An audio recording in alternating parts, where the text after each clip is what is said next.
మీకు ఏ హీరో అయినా ఏమైనా గిఫ్ట్స్ ఇచ్చినవి గుర్తున్నాయా? నాకు నా మలయాళం మూవీస్ చేశాను అన్నాను కదా, భరతన్ గారు ఇప్పుడు చనిపోయారు ఆయన. ఓకే. ఆయనవి చాలా చేశాను మూవీస్. ఆయన తెలుగులో ప్రియురాలు చేశారు, వినీత్ అండ్ సాక్షి శివానంద్తో. అది బైలాంగ్వేజ్ అనమాట, మలయాళం అండ్ తెలుగు. ఆయనకి ఓ హ్యాబిట్, ఒక టైప్ ఆఫ్ మెటీరియల్తో క్లాత్ కట్టుకుంటారు ఇలా, అన్ని అవే డిఫరెంట్ డిఫరెంట్ కలర్స్ ఉంటాయి అనమాట. ఓకే. ఆయన స్టైల్ అది. ఇప్పుడు మన కోడరామ్ కృష్ణ గారు బ్యాండ్ కట్టుకుంటారు కదా, అలా ఆయనకో స్టైల్ అది. నాకు నోరాగదుగా మామూలుగా ఫస్ట్ డే నుంచి ఆయన్ని, మీరు ఎందుకు ఇలా కట్టుకుంటున్నారు, మీరు ఎందుకు ఇలా కట్టుకుంటున్నారు, ఆయన హ్యాబిట్ ఇది, నా స్టైల్ ఇది, అలా చెప్తున్నాను అనమాట. ఆయన he is called to be a creative genius in Malayalam, Bharathan గారు. ఓకే. సో మమ్మీ చెప్పేవాళ్ళు అనమాట, ఆయన ఇంత హిట్స్ చేశారు అని, చాలా ఇంటెలిజెంట్. అంటే నాకు ఫీలింగ్ ఏంటంటే, అది కట్టుకోవడం వల్ల ఆయన చాలా ఇంటెలిజెంట్ అవుతున్నారు అని. నాకు ఉన్న కోతి బ్రెయిన్కి ఇవే వస్తుంటాయి కదా అని నేను ఒక రోజు అన్నాను, మీరు అది తీసేస్తే మీరు ఇంత ఇంటెలిజెంట్ అవరేమో, మీరు అది కట్టుకోవడం వల్లే కదా అవుతున్నారు అని. అంటే అవునా, నువ్వు కట్టుకొని చూడు ఒకసారి, నువ్వు ఇంటెలిజెంట్ అయిపోతావు అని సరదాగా ఆయన అనేవాళ్ళు అనమాట. ఓకే. సో ఆయనతో నాకు ఆ క్లాత్ కావాలి, ఆ క్లాత్ అంటే నాకు ఆ ఫీలింగ్, అది కట్టుకుంటే ఇంటెలిజెంట్ అయిపోతాను అని. సో ఆయన when he was going back ఎయిర్పోర్ట్లో, ప్రతి షెడ్యూల్కి హైదరాబాద్ వచ్చినా, ఏ పని మీద హైదరాబాద్ వచ్చినా ఎయిర్పోర్ట్లో ఒక డాల్ కొనిచ్చి వెళ్ళేవాళ్ళు నాకు ఆయన. అవన్నీ నేను కలెక్ట్ చేసి పెట్టుకున్నాను అనమాట. సాఫ్ట్ టాయ్స్ పిచ్చి నాకు, టెడ్డీ బియర్లు, సాఫ్ట్ టాయ్స్. ఓకే. సో అది కొనిచ్చుకొని వెళ్ళేటప్పుడు ఒక్కసారి షెడ్యూల్కి వచ్చినప్పుడు ఆయన ఒక సెట్, ఈ క్లాత్స్ 6 సెట్ అనమాట, అది ఇచ్చారనమాట. ఐ వాజ్ లైక్, సరదాగా అనుకున్నాం కదా, that is the best gift. అవి ఇంకా అట్లే ఉన్నాయి కదా, నేను దాన్ని ఇప్పుడు హెయిర్ కట్టుకోవడానికి వాడతాను, పైన కట్టుకోలేను కదా. Super experience and that was the best gift. ఇంకా సాక్షి శివానంద్ అని హీరోయిన్ ఉన్నారు కదా, వాళ్ళ మదర్ కూడా నాకు, అంటే మమ్మీ కొన్ని రోజులు, అంటే వాళ్ళకి ఇక్కడ హైదరాబాద్లో ఎవరు తెలియదని డేట్స్ చూసేవాళ్ళు, జస్ట్ అవుట్ ఆఫ్ ఫ్రెండ్షిప్ అనమాట.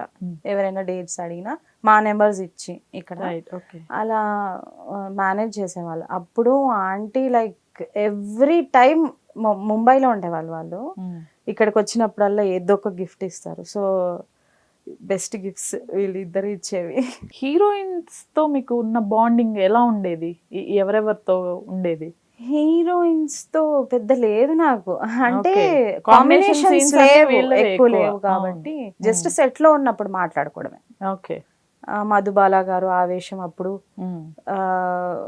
నేను మిమిక్రీ చేస్తా, మిమిక్రీ ఇన్ సెన్స్ సెట్ లో ఉన్న వాళ్ళు లైక్ కెమెరామెన్స్ వాళ్ళు నాట్ ఇమిటేట్ చేస్తారు, ఇమిటేట్ చేస్తా బాగా.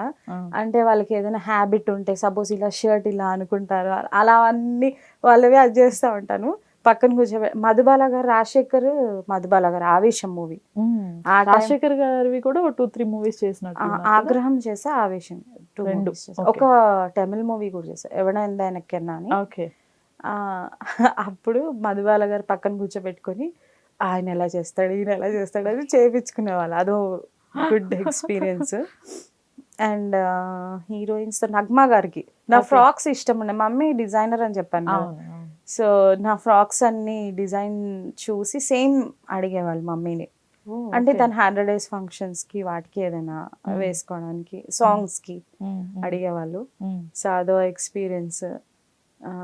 సిమ్రన్ గారికి ఒక హ్యాబిట్ ఉందన్నమాట, గిచ్చుతారు కానీ మనకి పెయిన్ రాదు, ఏదో టెక్నిక్ గా గిచ్చుతారు. అదే అంటే ఇలా సంథింగ్. సో అది నేర్చుకోవాలని ఆవిడ తల తినేసేదాన్ని. నేను గిచ్చితే మరి అందరికి పెయిన్ వస్తుంది ఏంటి అని, అదో టెక్నిక్ అని చెప్పేవాళ్ళు. ఓకే. సో తనతో కూడా బాగా, అప్పటికి నేను కొంచెం టీన్స్కి ఇంకా వస్తున్నాను కాబట్టి కబుర్లు. ఓకే. వాడు చూడాలి అంటే అందరి మీద ప్రాంక్స్ చేయడం ఇష్టం మా ఇద్దరికి. సమరసింహారెడ్డి అప్పుడే కాంబినేషన్ ఏం లేవు, 1 or అసలు లేవు, 1 or 2 షార్ట్స్ ఉన్నాయి కానీ సెట్ లో కలిసి ఉండేవాళ్ళం కదా. సో ఒకసారి కెమెరామెన్, ఆపరేటివ్ కెమెరామెన్ చాలా సీరియస్ గా ఉంటాడు, మేము ఎంత మాట్లాడిచ్చినా కూడా మాట్లాడు.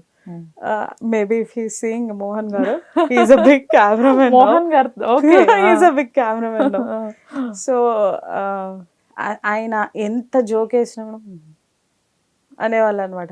నాకు ఒక ఛాలెంజ్, ఈయనని ఏదో విధంగా నవ్వించాలి, లేకపోతే కదిలించాలి ఆయన్ని అని. అసలు ఆయన డిన్నర్కి రమ్మంటే రాడు, అంటాడు.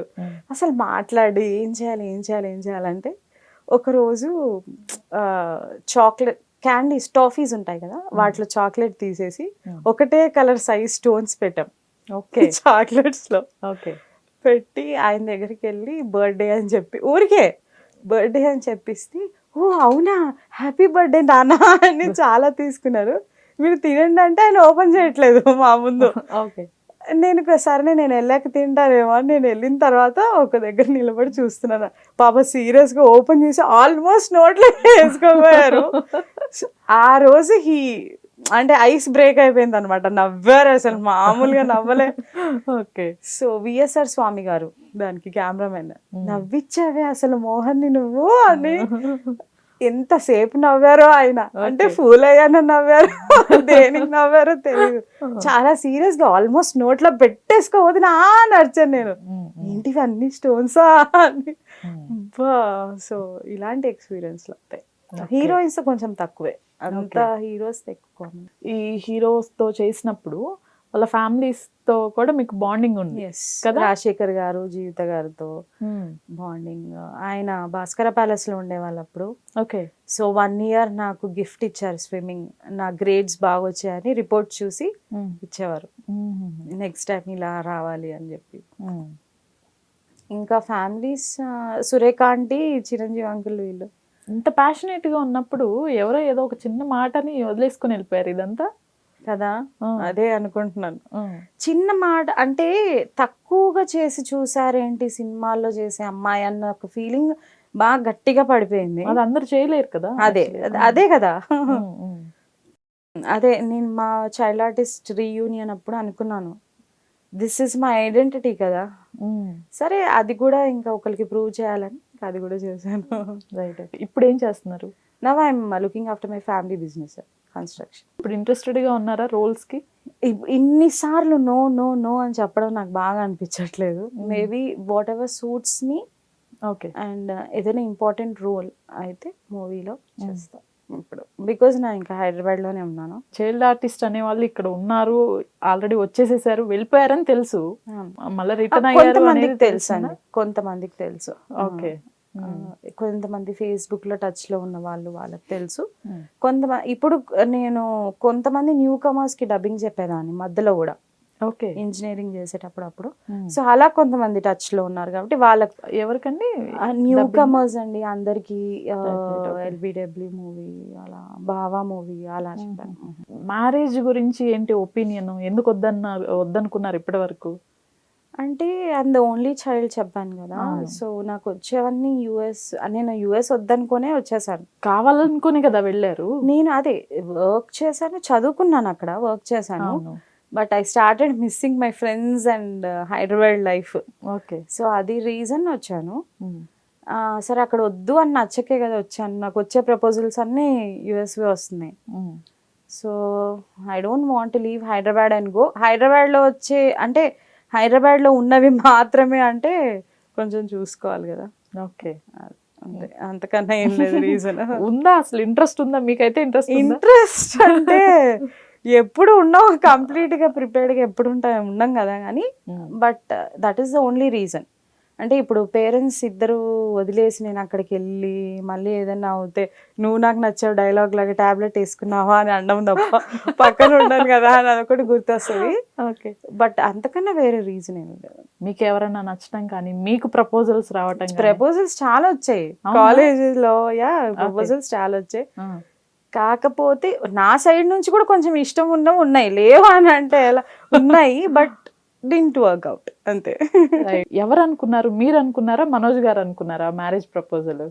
వద్దండి ఇప్పుడు అది జస్ట్ మీరు అనుకుంటే వాళ్ళే అంకుల్ అనుకున్నారు, మోహన్ బాబు అంకుల్ అనుకున్నారు. ఓకే. ఎలా, ఎవరిని అప్రోచ్ అయ్యారు?